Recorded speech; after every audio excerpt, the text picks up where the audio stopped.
Hey, ladies and gentlemen, welcome back to another Pro Dota Commentary done by Luminous. Last time we had sirens in the background, we have cars parked outside, so hopefully we have a little bit better. This is Navi in Game 2, facing elimination from Dreamhack. This is the semifinals, I believe. And Team Dignitas on the other side, up one game in this best-of-3 series. So Navi is a must-do-or-die situation right now. Of course, I'm Luminous, and I'm joined by Eternal Envy.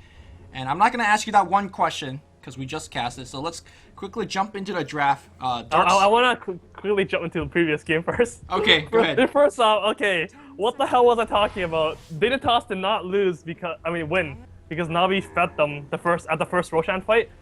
Actually, Navi won that fight.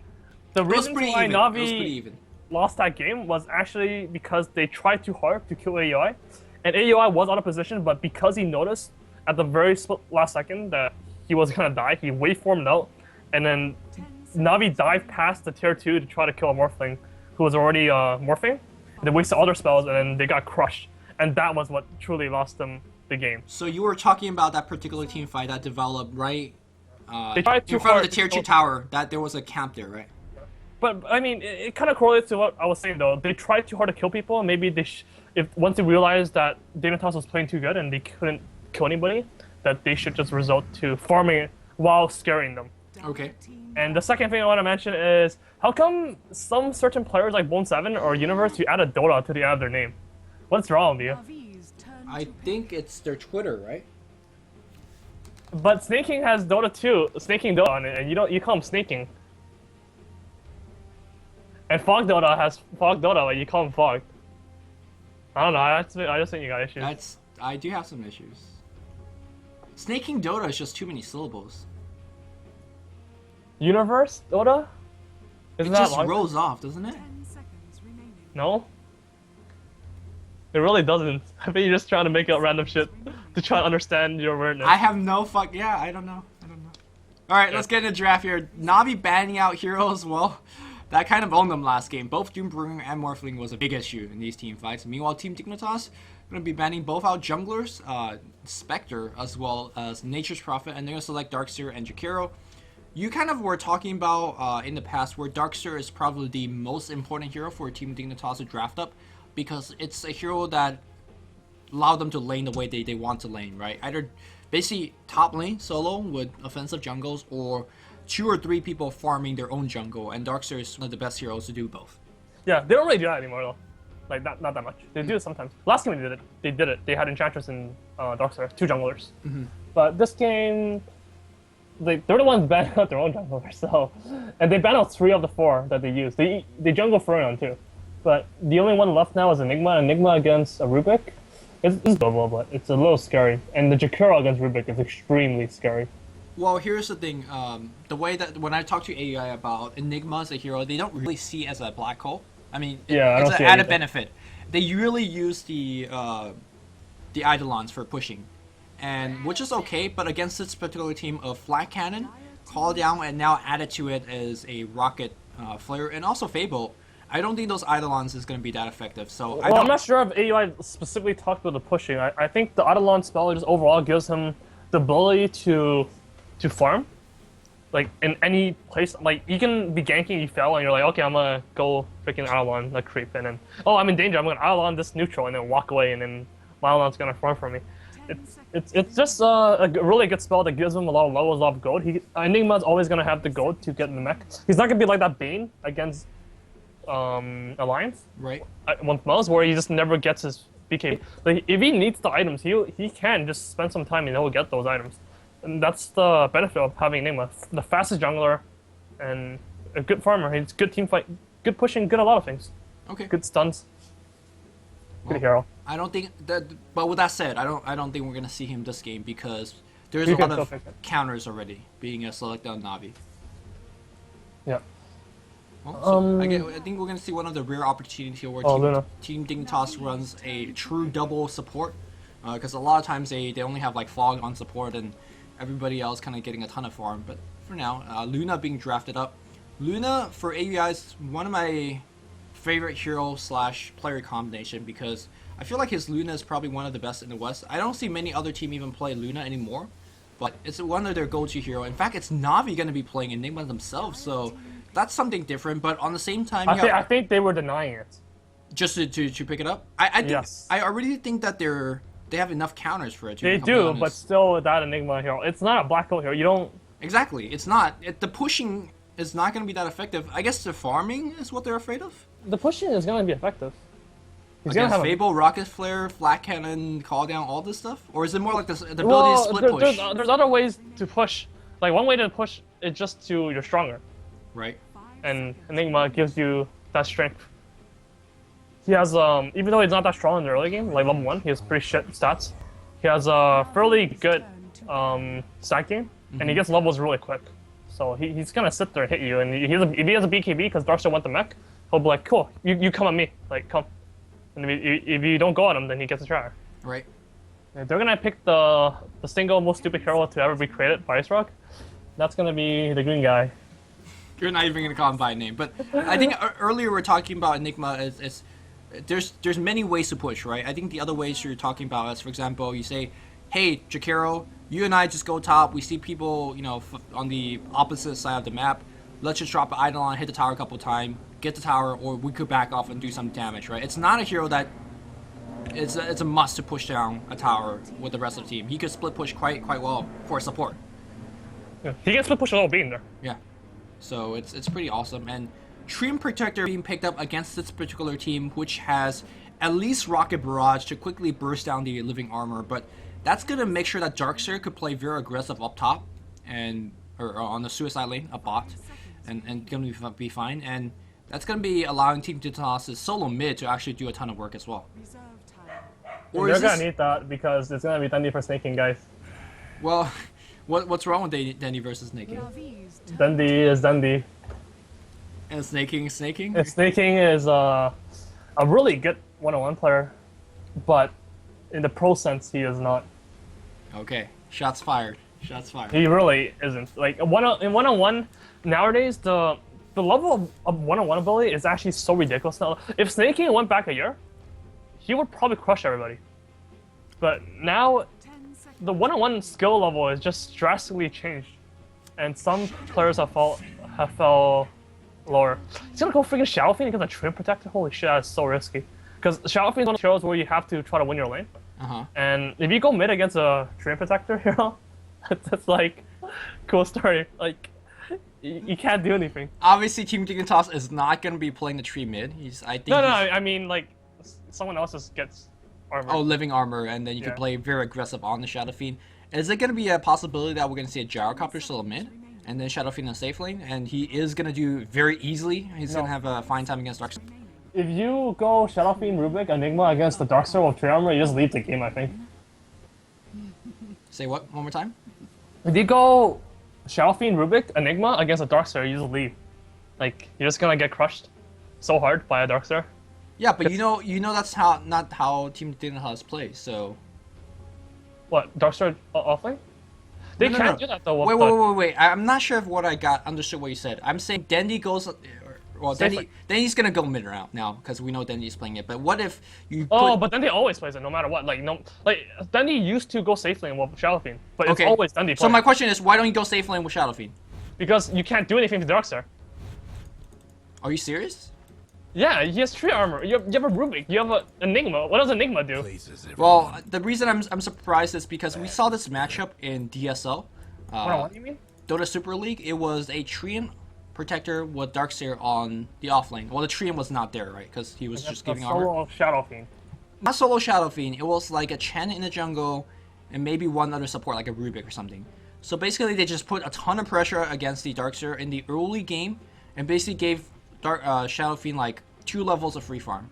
And then after that, they laid off, and Shadow Fiend was able to just out harass the Darkseer living armor, out raise the creep wave, and Shadow Fiend by himself, after you get it should work with a Chen, maybe? It didn't work with a Treant, but... Chen. Oh, okay. But Enigma is like, you start from the easy camp, you don't want to walk there. 30 seconds to shoot. Like, Chen can start at the big camp, the other big camp. Well... Enigma, you don't really want to do that. It slows down your farm. Let's not talk about that DSL game. Let's talk about the game right now, with Dendi playing solo mid. Now, he is gonna be dealing with Queen of Pain, which in my opinion already have the natural matchup advantage. Yes, but it's also gonna be a Queen of Pain plus living armor. I think How then he the- just leaves. Well, either he'll leave or he needs somebody to sit mid I with him, have right? played RTZ, who is a much better one-on-one player than me, The game 5 is times in a on. row, and he claimed that his Shadow Fiend will beat my Clop because he was like, oh, let me play SF. I'm like, no, I'm not letting you play SF. And he's like, no, let me play. I'm like, okay, one-on-one me. And I freaking raped. It wasn't even close. Like, all 5 games he died at level 2 and he got 0 CS when he was Shadow Fiend against my Clop.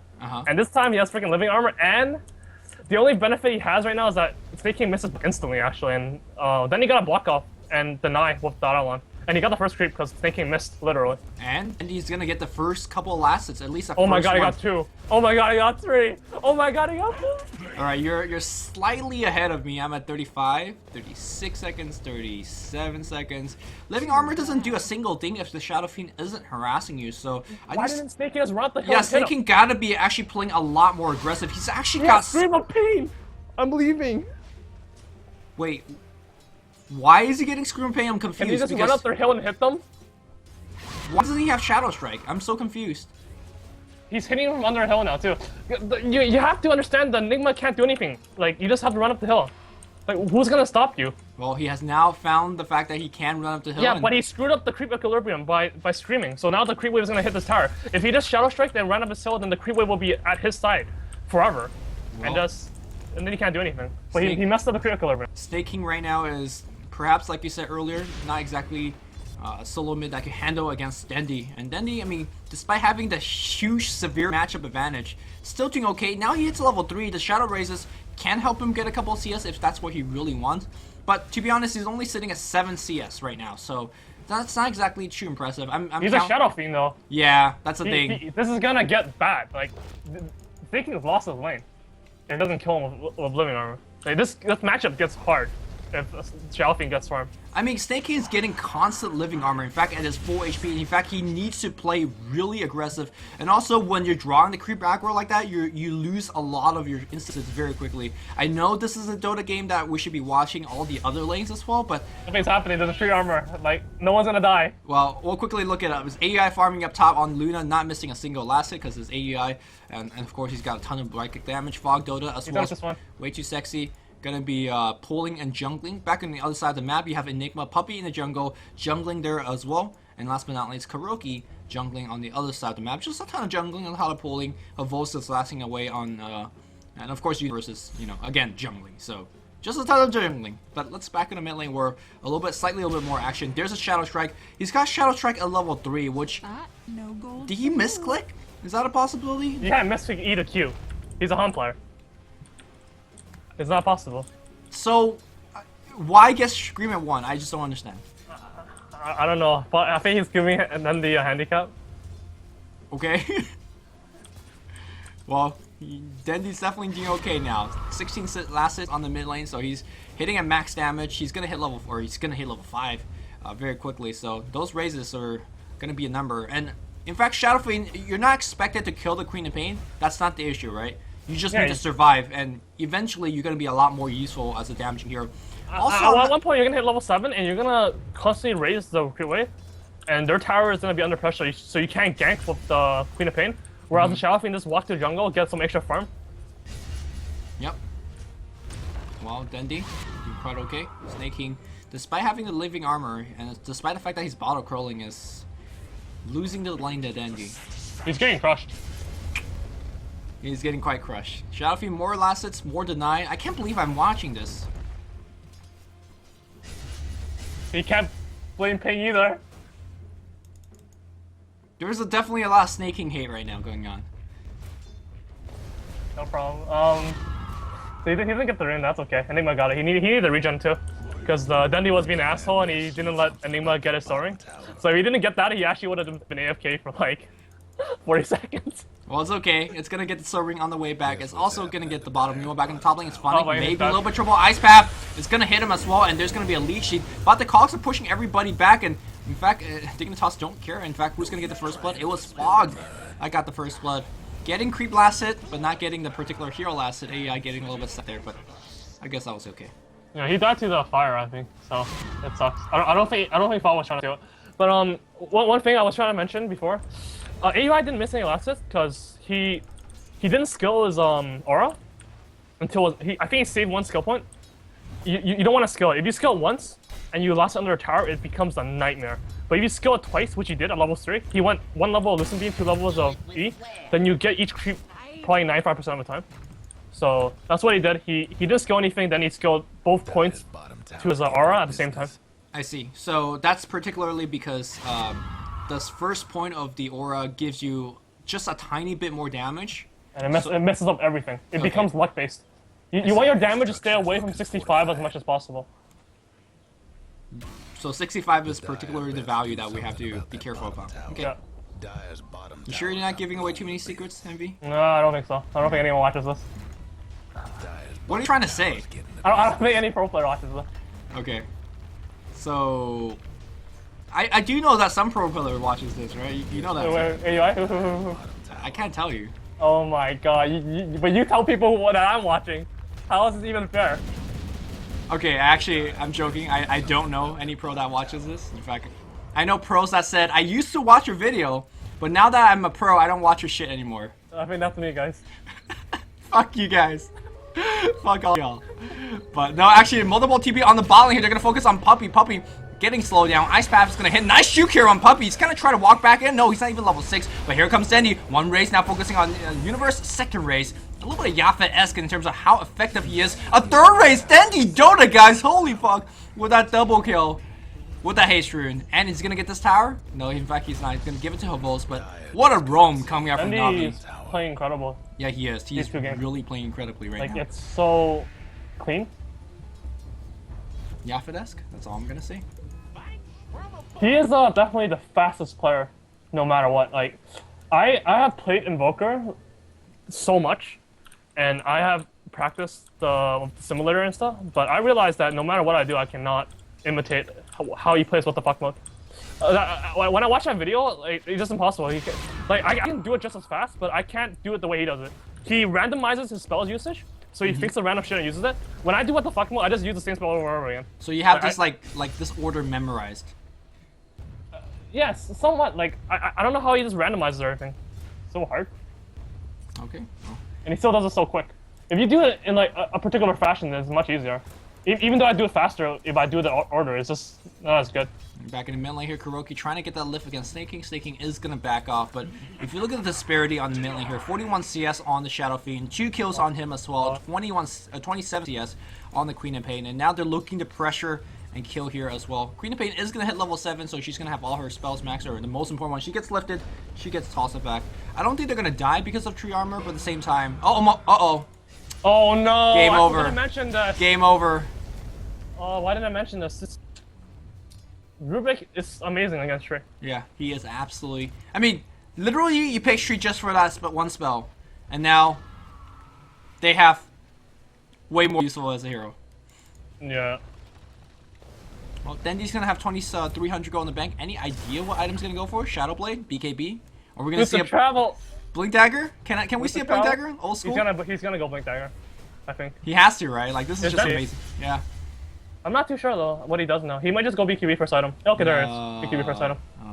Well. Yeah, I think that's this is the one reason to why I never play Arkeezy Chalfing. Because he doesn't go BKB. Why not? Because he's stupid. I don't know, man. People don't understand just how good this item is. This BKB item. A lot of co-ops go Orchids, like, they just don't realize this BKB is just so good. I think a lot of people do understand how good BKB is. They do, but they don't get it? A lot of mid players are fairly flashy. Uh-huh. And they show that with their item choices in play.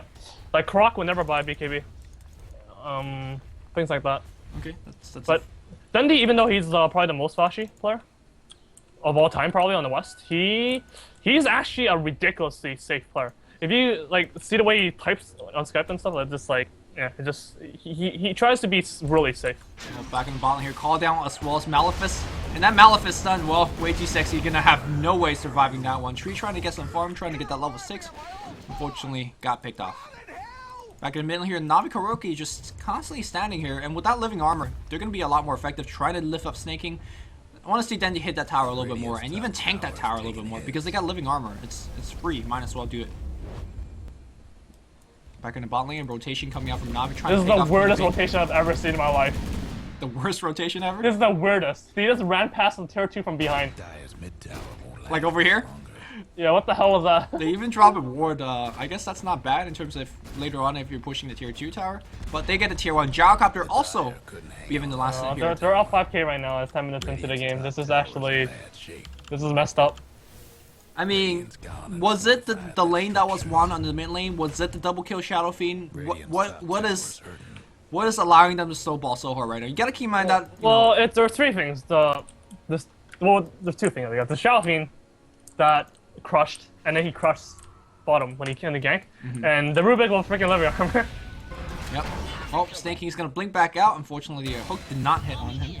Oh, but here comes Dendi. One raise, second raise, triple raise. Oh, he's gonna miss that one. But no, he realized that, turns around. He doesn't yet have another haste rune. And man, Dendi just doing so much work. Might be in a little bit of trouble now. He's gonna be fine. Where's the Rubik living armor? No, he's got Scream instead. He's going to the right side. Does have a full bottle. Not bottling. Finally, he is. And again, Dendi showing up to team fight, helping them to get a couple kills. And to be honest, he's gonna have his BKB in like 12 minutes of gameplay. That's insane. Treads, or not treads, just a BKB this early game. Yeah. I'm not sure if he's gonna use a BKB much though. When I play Pose of Shadow Fiend, I go BKB first all the time. And I don't use that BKB, and all my viewers flame me. Because, oh, why you buy BKB, don't use it. But what the BKB does for you is that it forces them not to fight you, and you just end up getting towers for free. Really? It feels like if... Isn't it a situation where, for example, Shadow Fiend, he doesn't have any stun, he doesn't have any slows. If you run in, pop a couple of spells in him, and then... But he has a BKB though. Right, and then he pops a BKB, and then you back off. Like... But you can't back out if he has a team. Right. I guess that makes more sense. Look, if you had a BKB, how do you back out from this? Yeah. Malefice, Lift. There's a lot of stuff, a lot of stuns. Look at this micro coming out from Puppy as well. Spreading his Eidolons out. Slowing that to creep wave. Gonna use a little bit of harass coming in. And of course, AEI. Recognize I can't really take a fight. They do have drums almost finished on Luna, but man, it's not even close compared to what Havosa's got. Havosa's almost gonna have BKB. Navi's gonna have double BKB right, like in about 1 or 2 more minutes. Is Dendi gonna go for some illusion block solo kill? Radiant's top tower is Nope. in bad shape. He's gonna try. Avos? Is he really? Oh, he missed the... Yeah, AI's gonna run. He doesn't need to fight this. He's got tree armor, so... Well, I'm surprised, I don't like how they didn't go Aquila though, I think... Oh wait, no, someone else went Aquila, so it's okay. It's okay. Yeah, Gyrocopter's got Aquila for the team, and obviously the Aura don't stack. So, one is just as good as 2. So now Navi working on this tier 1 tower up top, and again, like I pointed out previously, Dignitas does not have the level to farm. Which is something that I kind of dislike about the Dignitas, the way that they play and the way that they draft.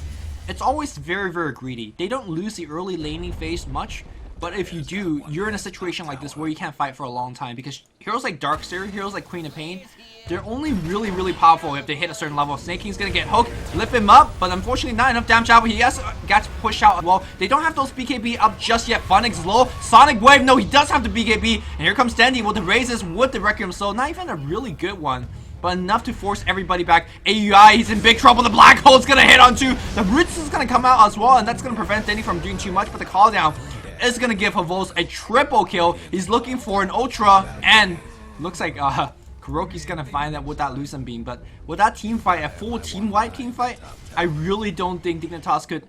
It won't be surprising at all if we're gonna see a GG call very soon, because I really don't see Dignitas winning any team fight anytime soon. Radiant's bottom. Yeah, I don't see either. Right now. The DC, I'm getting like chills right now from Dendi playing. It's actually fucking ridiculous. Trouble brewing. He ulties, he knows, he counts the number of stuns, he knows he can't get stunned, doesn't BKB. He sees spells being used, doesn't BKB. He sees a Queen of Pain ulti, cancels his raise during the middle of the raise, and BKBs in between, like, when the ulti was shot. Like, what the fuck? I mean, that BKB didn't do anything, to be honest. Well, it blocked the Sonic Wave ult. Yeah, but that didn't do anything. He wasn't gonna die, but that was amazing. Regardless. So, I mean, this is where you say, you know, if Dendi's gonna get an A+ grade in your book, he's gotta actually BKB after the root, right? From the what you call it? From the Trian, I guess. But you know. No, he got like beyond A+. Beyond A+. That's fucking S. S, all right. I guess A+. He hit freaking 6 people with 3 raises. Like 6 people as in like each raise hit 2 people. Did he really? Yes. Well, I guess we get to watch some Shadow Fiend replay from Dendi to learn some Shadow Fiend, but Navi now looking to pressure tier 2. Now they have both. This is a new Shadow Fiend, by the way, so... What do you mean new Shadow Fiend? With the The razors. What? The razors are faster? Are they? What? Yeah. It's the same as Dota 1 now. In Dota 1, the razors are way faster. Yeah. From 6.78? I do not remember that line at all. No, it's not 6.78. It's the newest patch. I'm so confused. What were you talking about? The patch right before Dreamhack. It's a small patch. They changed a lot of things. They made raises quicker. Yes. Like not the first one, but like in between. Animation. Like in Dota 1, you can I'm like just so raise, lost. and then your second raise comes faster. What? Just read the freaking patch notes, man. I'm such a noob. I'm such a noob because I have no everyone idea. knows what I'm talking about except you about that because everyone cares about Shadow Fiend. Oh. I thought I knew a lot about Shadow Fiend because we saw a lot of. I've never heard that the second raise come out faster than the first one, but okay.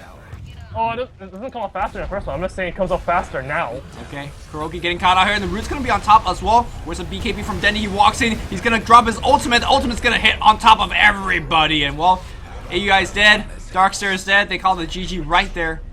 Like true to her words, I don't think they could have won a team fight, and Navi just says, yeah, easy peasy. So after a drag out victory from Team Dignitas, Navi just stomped Team Dignitas. He went Blink Dagger after too. Oh. Before we end this game, I want to mention one thing. So Navi was trying to push down the mid tower for like an eternity, and AUI was trying to push top. So what they did instead was they just rotated everyone top. And because the mid lane was pushed out to the tier 2, there was no way in time for Dignitas to push out the mid lane.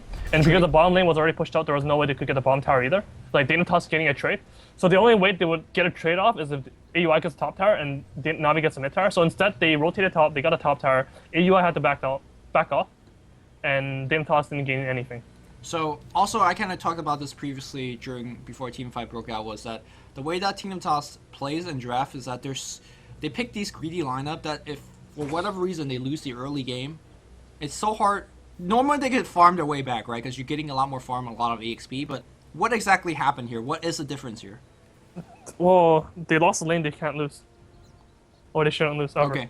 So I mean, there's no, I mean, on Skype, there's no way. The only thing they're saying is probably staking lost mid. There's no way.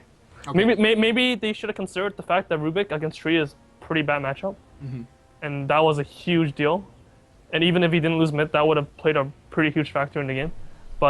And maybe their Enigma got stolen, and that may have messed up their game plan.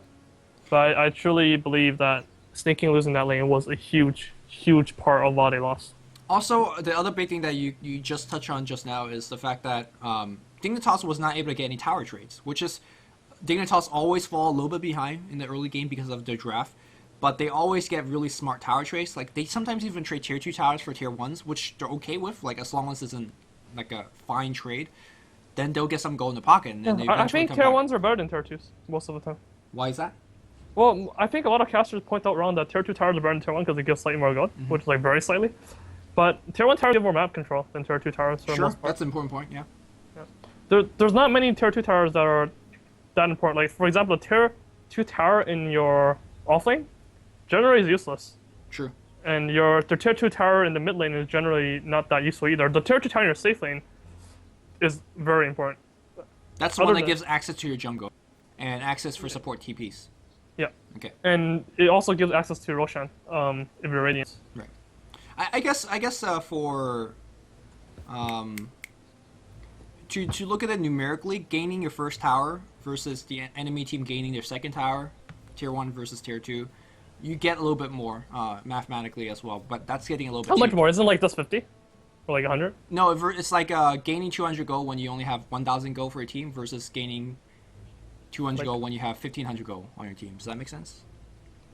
Like you're gaining 200 gold, but you're gaining less percentage of your total gold. I think. Can you just tell me the total gold? How much is the total gold for tier 1 and tier 2? Tier 1 is 1,400. Tier 2 is a little bit more, like 15, 20, something like that. Yeah, so you only get like 20 more gold per person. Yeah, let's just move on. Okay, let's not talk about tower. We're done with this game. Game 3. Hopefully, exciting conclusion to this series is going to be coming up next.